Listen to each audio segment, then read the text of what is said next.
Sono un avvocato, ho lo studio nella strada di fronte, in fondo. Mi scusi, ma ho chiuso il cancello, ho chiuso la porta e ho lasciato le chiavi di casa all'interno. Quindi sono fuori senza chiavi e avrei bisogno di andare a prendere il doppione delle chiavi. La storiella che ha riferito ai nostri microfoni l'imprenditore di Preganziol, Giorgio Cinti, è quella che il cosiddetto mago delle truffe ha propinato nei mesi scorsi alle sue vittime per convincerle a consegnargli del denaro, una somma tra i 20 e i 60 euro. Ora il truffatore, identificato in un cittadino romeno di 50 anni, è stato individuato e denunciato a piede libero dalla squadra mobile di Treviso.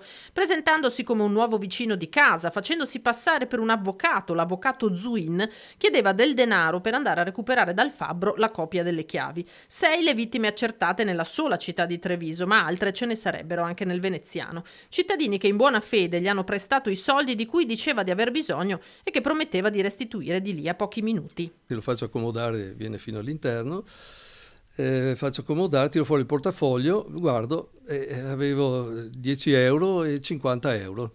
Purtroppo non avevo 20 euro. Vabbè, dice, mi va bene anche i 50, guardi, tanto glieli porto, fra un quarto d'ora glieli porto indietro, insomma, non c'è nessun problema.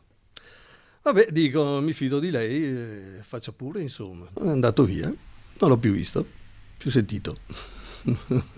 È stato il tantam sui social e poi sui media, con tanto di video a far emergere il caso. Le indagini della polizia hanno portato a scoprire l'identità del sedicente avvocato, che si presentava sempre ben vestito ed estremamente convincente, a volte scalzo per rendere più credibile la storia di essere rimasto chiuso fuori casa. Il cinquantenne è stato denunciato per truffa continuata e violazione di domicilio. Ben felice che sia stato preso, perché effettivamente, avendo capito anche che ha truffato tanta e tanta gente, è giusto che venga, che risponda delle sue imprese, insomma.